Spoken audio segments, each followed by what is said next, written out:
Salut les amis de la data. Aujourd'hui, je vous présente une application de diamant que j'ai développée et ce serait pour moi mon cadeau de bonne année. Alors, sans plus tarder, voyons voir ce que cette application nous offre comme fonctionnalité. Alors, comme vous pouvez le constater, hein, nous sommes ici, nous avons le home, page de garde, ou si vous voulez bien, page d'accueil. Et deuxième onglet ici, nous avons l'onglet dataset. C'est là où vous allez effectivement visualiser nos données à l'état brut, comme vous pouvez le constater. Et là, l'onglet analyse, si on clique là-dessus, vous pouvez voir effectivement quelques analyses préliminaires que vous pouvez effectivement faire sur ce dataset brut. Alors, qu'est-ce qui se passe ici? La première fonction ici, nous avons le head qui consiste tout simplement d'afficher les 5 premières observations ou si vous voulez bien les 5 premières lignes de votre dataset. Et nous avons effectivement ici un menu déroulant, comme vous pouvez le constater, pour effectivement afficher ou encore utiliser quelques fonctions appliquées sur notre dataset brut. Nous avons les tail qui signifie tout simplement la queue. Ça veut dire on peut afficher les 5 dernières observations ou si vous voulez les 5 dernières lignes de notre dataset à l'état brut, bien sûr. Et comme vous pouvez le constater, nous avons les informations ici. Et par la suite, on peut utiliser d'autres fonctions, hein, justement là. On peut utiliser le shape. La fonction shape ici consiste tout simplement de renvoyer le nombre de lignes et le nombre de colonnes. Donc ici, consiste en d'autres termes afficher le nombre de lignes et le nombre de colonnes. Comme vous pouvez constater, nous avons ceci, plus de 53 000 lignes et 10 colonnes. Voilà. Nous avons la fonction type qui consiste tout simplement d'afficher les types de nos variables, si vous voulez bien, de nos colonnes. Voilà. Donc ici, nous avons la variable ou colonne cara, donc en float 64 bits. Nous avons le Q ou le cadre, si vous voulez bien, object, donc chaîne de caractères en d'autres termes, color, chaîne de caractères, c'est des objets. Donc comme vous voyez, object ici, c'est tout simplement chaîne de caractères. Voilà. Clarity, donc ici comme vous pouvez le voir, hein, chaîne de caractères également. Vous avez le depth ici, float de 64 bits, table, price, donc des entiers, hein, tout simplement de 64 bits, le X, Y et Z. Parfait. Alors le X, Y et Z, ici vous pouvez poser la question à quoi consiste cela, ben, c'est tout simplement pour calculer la profondeur. On verra ça un peu plus tard. Et comme vous pouvez le voir ici, nous avons un petit titre, hein, avec ce défilement là. Alors, c'est très simple, hein, c'est juste une balise HTML que j'ai utilisée, marquée. On verra tout simplement le code source très bientôt. Et donc, là, si je continue à dérouler tout simplement ces fonctions, donc ici, isNull. Alors, isNull consiste tout simplement de renvoyer des variables ayant des informations encore des lignes, on va dire, des lignes qui sont vides tout simplement de chaque variable, tout simplement notre dataset brut. Donc, en ce qui concerne cette variable, c'est-à-dire cara, on constate que nous avons aucune ligne vide. Et pour cette variable également, aucune ligne vide jusqu'à Z ici. Toutes les lignes sont correctes, il n'y a pas une observation vide. Parfait. Donc, on peut dérouler également le menu et enfin, pour effectivement faire des statistiques descriptives en une seule ligne de code, on peut utiliser la fonction describe. Donc describe ici consiste tout simplement d'afficher les statistiques préliminaires tout simplement descriptives de notre dataset, c'est-à-dire à l'état brut. Voilà. Regardez ici, comme vous pouvez le voir. Donc le nombre de lignes ici, dans le count, consiste tout simplement de parcourir chaque ligne de nos colonnes, comme vous pouvez le voir, ou de nos variables là. Et comme on l'a dit depuis le début, on a plus de 53 000 lignes. Et regardez la moyenne de cette variable ici cara, donc 0,79 si vous arrondissez à 80, donc 0,80 en quelque sorte, voilà.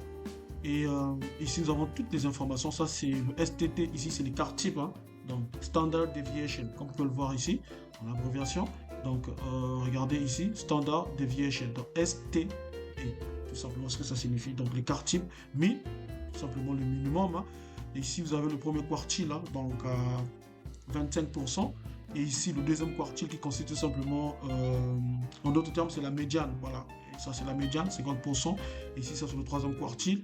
Et ici, nous avons le max, tout simplement. Donc, le maximum, Voilà, comme vous pouvez le constater, hein, pour lire, pour interpréter effectivement ces statistiques-là.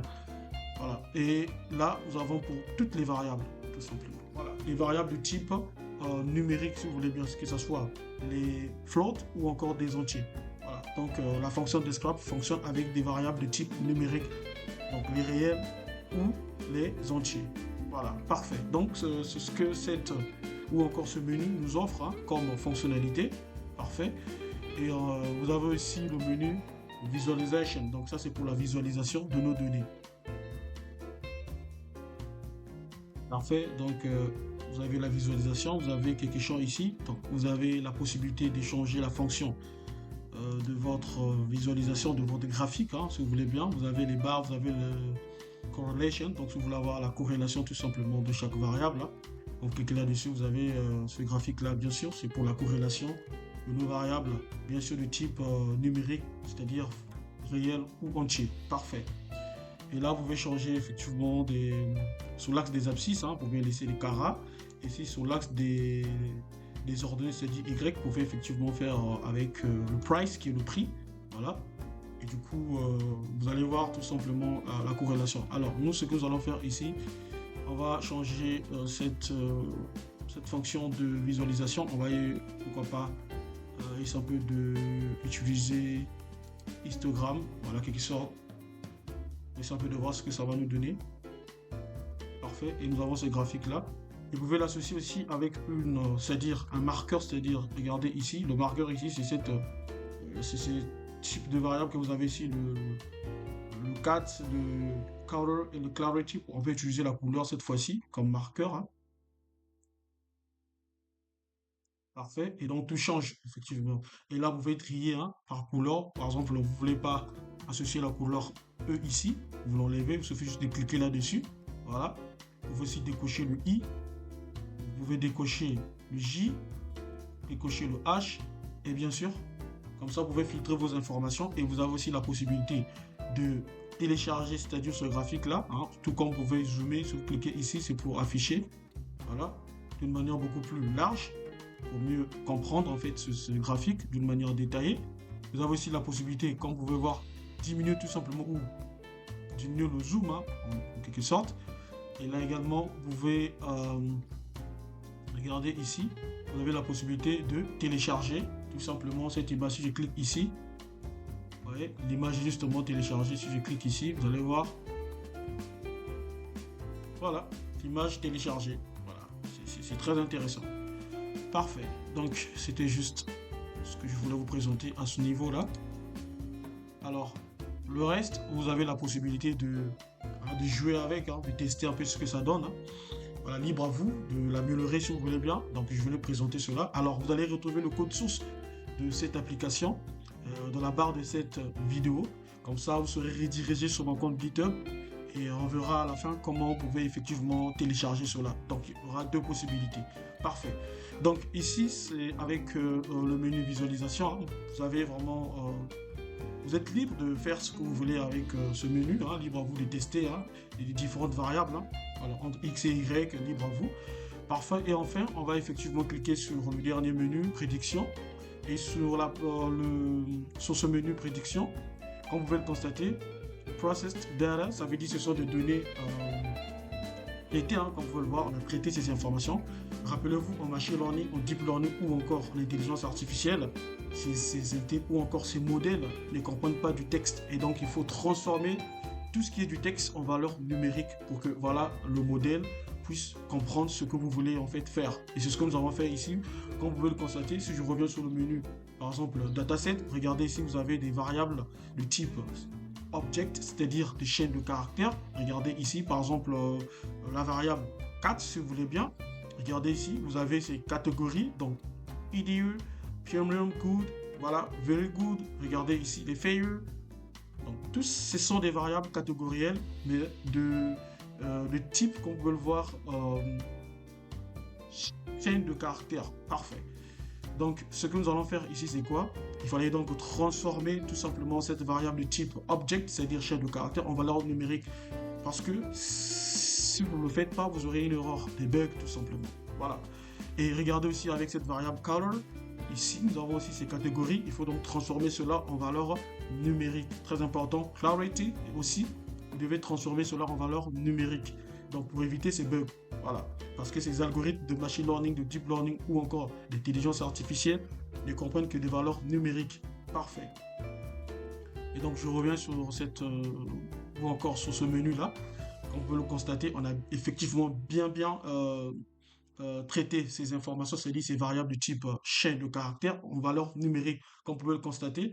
Voilà, on a donc utilisé une fonction d'AMIS. De toutes les façons, on verra le code tous rapidement, hein. Et là, vous avez la possibilité aussi d'évaluer votre modèle, hein. Donc ici, on a utilisé un modèle de East Gradient Boosting Regressor, parce que c'est un modèle qui résout un problème de régression, hein, comme on peut le voir.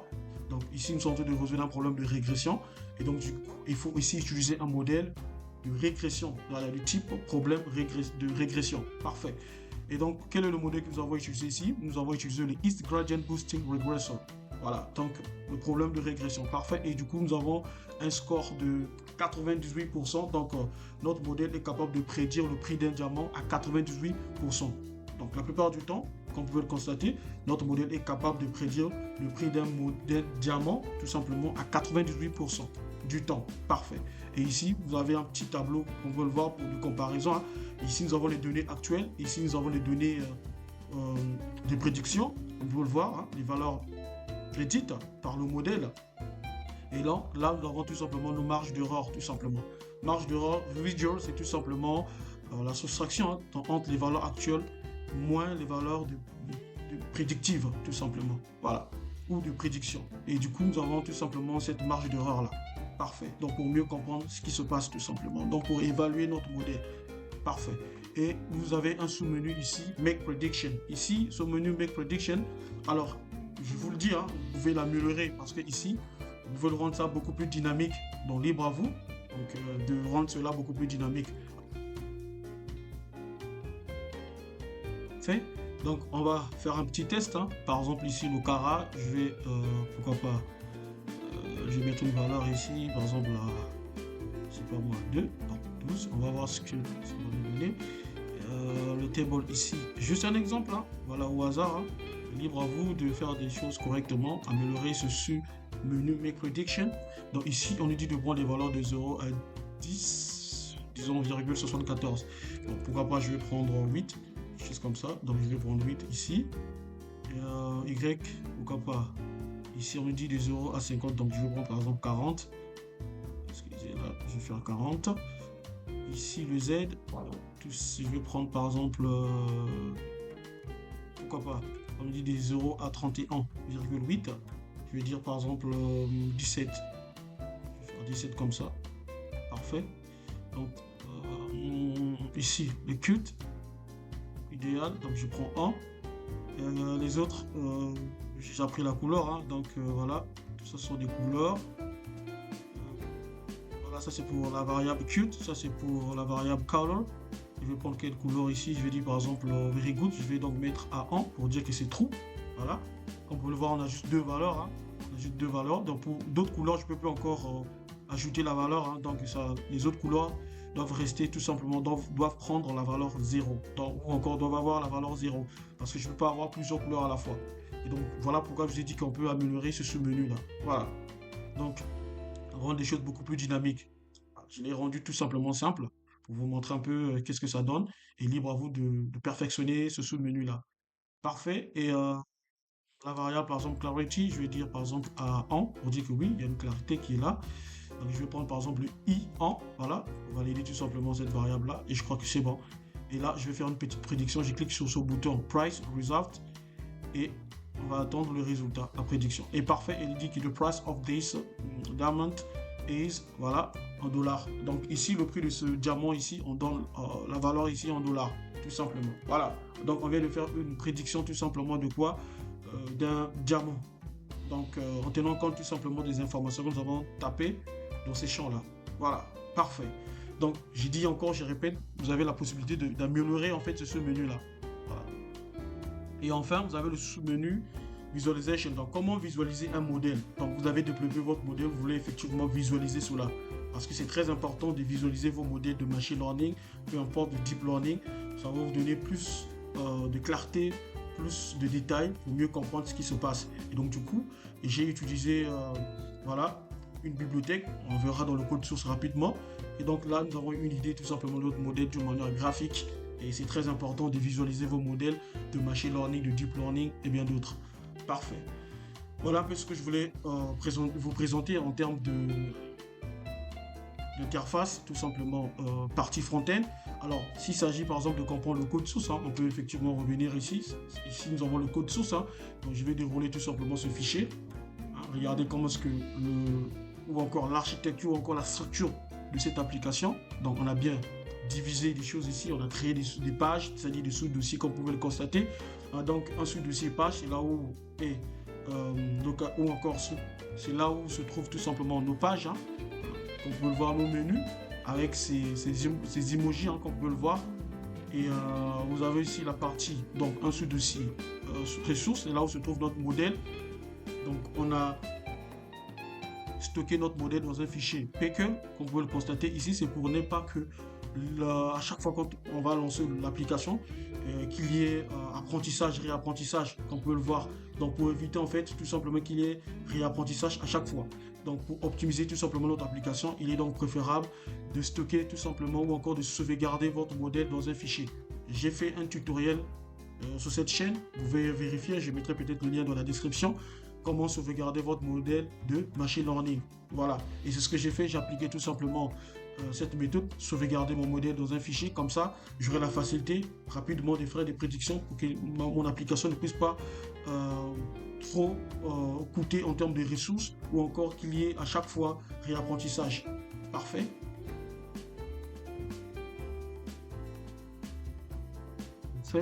Et vous avez également un sous-dossier layout, c'est là où se trouve tout simplement nos data.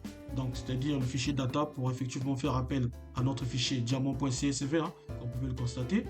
Et vous avez le footer pour afficher tout simplement le pied de page tout simplement de notre application. Le code est justement là. Et avec du HTML, j'ai utilisé une balise HTML, c'est-à-dire depuis Streamlit, il y a une fonction HTML pour taper du code HTML. Voilà ce que j'ai fait tout simplement. Et puis j'ai déclaré une variable date, ça veut dire pour la date, une date dynamique. Donc tout à l'heure là, quand l'heure va changer ici, quand on aura effectivement 1er janvier 2025, effectivement on n'aura plus, si je reviens sur l'application, ici c'est 2024, ben, ça va changer en 2025. Donc ici, cette date-là est dynamique, et cette date-là est vraiment dynamique. Comme vous pouvez le constater ici, j'ai utilisé donc Python, donc c'est ce module ici si vous voulez bien. Dans date j'ai la fonction, si vous voulez bien, j'ai cette fonction là date et j'applique aussi la fonction today, donc la date d'aujourd'hui, et je récupère tout simplement l'année actuelle. Donc ici nous sommes en 2024, mais dans quelques heures ici on sera en 2025, et donc du coup il n'y aura plus 2024 mais par contre 2025. Parfait. Voilà, et nous avons le header, c'est-à-dire nos textes, ce que vous voyez ici, justement là, ce que vous voyez ici, c'est ça le header. Et ce qui fait ça, grâce à ce code que vous voyez ici, cette ligne de code là. Vous voyez, j'applique toujours du HTML. Et là, j'ai la possibilité d'utiliser tout simplement mon CSS dans la balise H1, c'est-à-dire ce titre H1 ici. J'applique tout simplement quelques fonctions de mon... Voilà, si vous voulez bien, des fonctions CSS. Voilà, en quelque sorte. Parfait. Comme vous pouvez le voir ici, c'est rien que du CSS et du HTML. Et là, je fais appel tout simplement à une balise appelée Marquee. Et ce qui fait que c'est cette information pour défiler, comme vous pouvez le voir ici. Voilà, Diamond App Prediction, grâce à cette balise HTML Marquee. Et c'est ce que vous voyez ici. Voilà, ce défilement-là. Regardez. Voilà, ce mouvement, ce défilement, grâce à cette balise HTML Marquee que je viens d'appliquer dans la balise, effectivement, ici, HTML, depuis Streamlit. Donc, la technologie que j'utilise ici, c'est j'utilise Streamlit. Je vous ai dit que Streamlit, c'était un framework web Python pour la data et l'IA. Voilà, si vous voulez bien, et ce que j'ai utilisé. Et là, j'ai un fichier de configuration .streamlit. Et qu'est-ce que je fais? C'est tout ce que vous voyez ici. C'est tout simplement un fichier de configuration. Tout ce qui est configuration de notre application, les couleurs, ce que vous voyez ici. Voilà. Et grâce tout simplement à ces lignes de code que vous voyez ici et à ce fichier que vous pouvez le voir, config.toml. Voilà. Parfait. Voilà un peu ce que les amis, ce que je voulais vous présenter. Alors, vous pouvez me poser la question, mais comment faire pour télécharger ce code source. Je vous ai dit, le lien se trouve dans la description de cette vidéo. Une fois que vous allez retrouver le lien dans la description de cette vidéo, vous serez redirigé ici. Voilà, vous serez redirigé ici sur mon compte GitHub. Comme vous pouvez le constater, vous allez trouver un projet ayant ce nom Diamant Streamlit App. Et qu'est-ce que vous allez faire? Vous allez tout simplement, vous avez deux possibilités. La première possibilité, c'est de cliquer sur ce bouton. Comme vous voyez ici, ce bouton vert, vous déroulez tout simplement ceci. La possibilité la plus simple, première méthode la plus simple, il suffit juste de cliquer ici, Download Zip. Vous allez télécharger tout le projet et vous aurez la possibilité de dézipper et effectivement installer les dépendances, les packages et autres pour l'utiliser. Maintenant, si vous voulez utiliser les mêmes packages que moi et d'une manière beaucoup plus technique, si vous voulez bien, alors il vous suffit juste de lancer par exemple le terminal. Si vous voulez bien, je vais lancer par exemple l'invite de commande. Vous utilisez l'invite de commande. Ce que vous allez faire, rassurez-vous que Git soit installé sur votre machine. Vous installez Git, qui est tout simplement un gestionnaire de version, si vous voulez bien. Donc, un logiciel de gestion de version, si vous voulez bien. Vous tapez tout simplement Git, clone. Voilà. Et qu'est-ce que vous allez faire?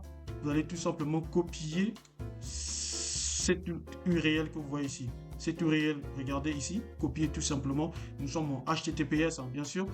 Vous copiez et par la suite ce que vous allez faire c'est quoi? Vous faites clic droit afin que vous puissiez coller cela au niveau de votre terminal et vous validez par la touche entrée. Donc le dossier sera tout simplement généré. Alors ce que vous allez faire à la suite c'est quoi? Vous allez effectivement switcher dans votre dossier, par exemple CD Diamant comme ceci, vous voyez, non, Diamant Streamlit App. Vous pouvez faire tabulation une fois que vous allez taper les trois premières si vous voulez bien, les initiales tout simplement de ce nom, de ce projet, faites tabulation. Alors, qu'est-ce qui va se passer? Il y aura donc votre invite de commande ou encore votre terminal va effectivement compléter cela pour vous. Voilà. Et ensuite, vous tapez par la touche Entrée. Et la suite, c'est quoi? Si vous voulez utiliser les mêmes dépendances, c'est-à-dire les mêmes dépendances que j'ai ici, voilà, j'ai un fichier requirement.txt, c'est ce que vous voyez ici. Donc, ça, ce sont les dépendances ou encore les packages et bibliothèques que j'ai utilisés pour développer cette application. Si vous voulez utiliser les mêmes choses, pour ne pas avoir peut-être des bugs de votre côté, alors c'est très simple. Il suffit juste de taper la commande suivante. Pip install -r requirement, comme on peut le voir, requirement.txt et vous validez par la touche entrée. Tout ceci sera installé. Vous allez utiliser les mêmes dépendances que moi. Tout ceci que vous voyez là, ce sera installé et par la suite, vous pouvez maintenant taper, une fois que c'est installé, vous tapez la toute dernière commande, Streamlit, comme ceci, Streamlit, Rhine, suivi de quoi? Le nom, c'est-à-dire le fichier principal de votre application. Quel est le fichier principal de mon application? Mais c'est justement le en que vous voyez ici, underscore, avec cet emoji maison, underscore home.py. Puisque c'est en Python, bon voilà. Alors ce que je vais faire, c'est en underscore tabulation. Donc vous tapez tout simplement en underscore, c'est-à-dire tiré de 8 tabulation. Tout ceci sera complété par tout simplement votre invite de commande. Et par la suite, vous tapez par la touche entrée. Alors vous aurez cette interface que vous voyez ici, cette application, justement là. Voilà ce que je voulais effectivement partager avec vous comme cadeau, mon cadeau de bonne année. Alors sur ce, les amis, je vous souhaite bonne fête. On nous revoit en 2025. N'oubliez pas de télécharger tout simplement ou encore si vous voulez utiliser cette application, le lien se trouve dans la description de cette vidéo. Alors les amis, je vous invite de vous abonner, de partager cette vidéo. Sur ce, au revoir.